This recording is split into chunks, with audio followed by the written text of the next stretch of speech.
Hello, everyone. I wanted to create this quick little tutorial because I see a lot of you are struggling with the setting your columns for your body copy in your double page spread. So I wanted to go over a couple things to make sure that you guys are doing this correct. I do see, let me delete these.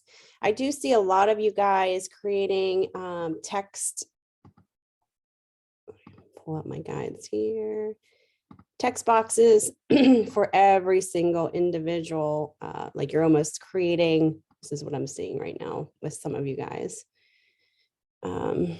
which is a no-no. So I'm seeing a lot of you guys doing separate text boxes for each column. And some of you guys are actually, and look, you can make this inconsistent very easily. Some of you guys are actually doing even more than 3 columns. You're doing, which, I'm not, this is just part of the process of learning, but I do every once in a while come and see that some of you guys are doing this where it's not, it may look okay without the guides here, but I know that it's not right because what happens is it's inconsistent. And then obviously when I get into your InDesign file, I can see that you have individual copy boxes. This is super hard to edit and super hard to get cohesive when we're talking about alignment and everything being equal. So this is the correct way you do it. I showed this in the longer lecture before, but I wanted to do a quick one so you guys can reference this. So when you're ready to do your body copy, and again, it doesn't have to be copy that makes sense. You could just place copy placeholder text. Make sure you have your guides showing so that you can take your text box and use that guide from the left to the right. Just do one big text box. And then what you're going to do is you're going to, let me show my guide so you guys can see my text box. There we go. And then I'm going to do another text box over here because I have a double page spread. So I'm going to put this over here. So I have one text box. This is one column and this is one column. Okay, so now I want to change the columns. I'm going to do a 3 column and a 3 column over here. You don't necessarily have to do, the same on each page, but 3 columns is always good as a starter here. So I'm going to go up to type with that selected. Actually, I'm going to shift select. And I'm going to go, so I'm shift selecting. If you hold down the shift key and you select both boxes, you can select them together and then go up to type. And then what we're going to do is, actually, it's not under type. I'm always going under type. My apologies. It's actually under object on your menu bar. You want to go to text frame options. You would think it would be under type, but it's not. It's under object. So object text frame options, go ahead and click on that. The only thing that you need to change is this number right here under column. So it's a fixed number. We're going to do 3 columns. And when you do that and you have the preview selected, you'll see these columns automatically creating. You don't have to change the gut or anything. Click OK. And voila, you got your columns. So it's easy to edit. Both of them have the 3 columns. Looks good. Then just take your type tool. Actually, before we do that, let's link these 2 boxes. And linking will enable this placeholder text to go from these 3 columns into here. So select your first copy box. And there's like a little, let me zoom in, on the very bottom right, there's like a little white square. Let me pull this in a little bit. Perfect. It's right here, a little, not this squared at the corner, but right here, it's like a bigger white square. Click right on top of that. And you'll see kind of like a little icon appearing. And what that's telling you is, okay, we're going to link this box to this box or wherever you click on it. And we're just going to click one time on this box. So we just linked those 2 together. So whatever copy flows from here, see it ends here, it's going to flow into here now. Okay. So let me go take and click off of there. Go ahead and take the type tool, click inside your first box. And then you're going to go up to type and you're going to go to fill placeholder text. And that, if it's not flowing from here to there, that's when you know you don't have that correctly linked. See how it's like flowing. And what's nice about this is anytime you adjust this, it's going to adjust like say if we make this smaller up here, it's going to let this flow into this column. So it's an easy way to edit your copy. Just make sure your baselines are all matching. You have enough space in between your folio.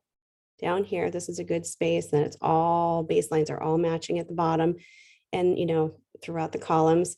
How to adjust your copy, do a select all, Command A, take your character panel, choose a font that's easy to read. I'm going to do Times New Roman. That's always a classic. Just regular is fine, or Times Roman. And a good balance I like for this type of a font is 10 points by 14. That gives a nice balance. Now, what you need to do, if you're placeholding text, you're going to need to go in here and go ahead and either hit return to set your different paragraphs. So that you see how I'm kind of doing that. Or, and I mentioned to some of you guys, you can also set your indents, and I'll show you that in a second on how to do that. Just make sure, it makes sense. Even though this copy doesn't make sense, if it's a widow, if it's like a one last word on a sentence, for instance, you can create your own new paragraphs. Like I'm making this a capital word and put a period on the end, just so that I can get, you don't want super long paragraphs. So even this is getting a little long. I probably would break this one up. Let's see, let's break it up right here. Just make that a capital. Just pay attention to, your lines of text. Like this is a bad break right here. What I would probably do is let's go ahead and break this up. That's still kind of bad though. It's kind of uneven now. So what I'm probably going to do is pull this down just a little bit. And I'm going to pull this image down just a little bit.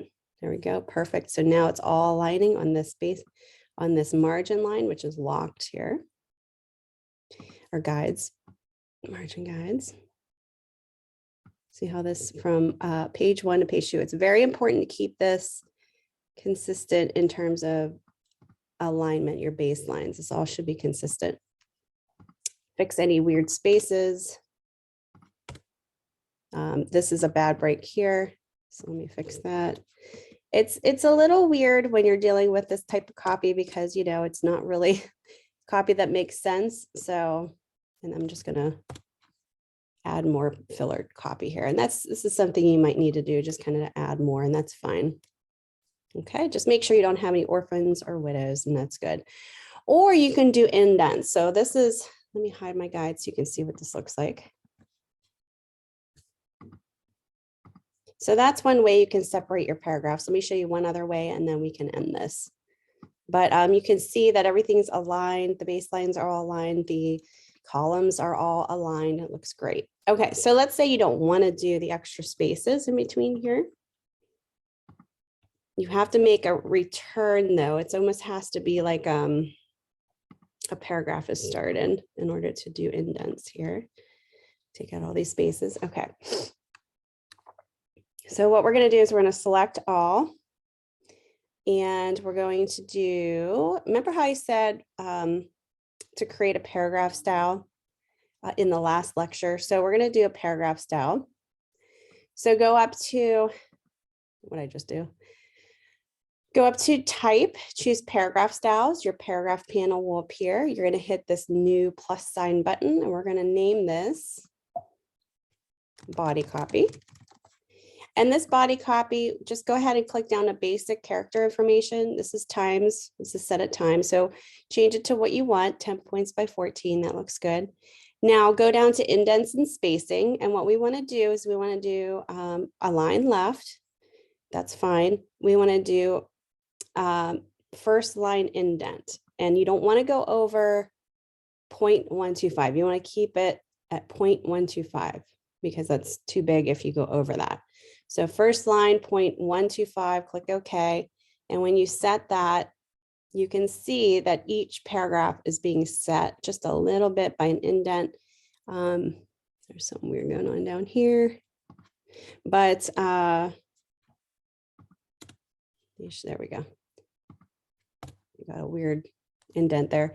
But just go ahead and check to see if any weird spacing is going on, because I think when I messed around with the spacing before, I kind of added some weirdness, but just make sure it makes sense. All the paragraphs look good. There's no extra spaces. But that's another way that you can set those paragraphs apart. I saw a lot of you guys just place text in and you weren't really separating out each paragraph. So it was all running together. And it's a little harder for a reader to read columns of text like that if you don't have a separation of paragraphs.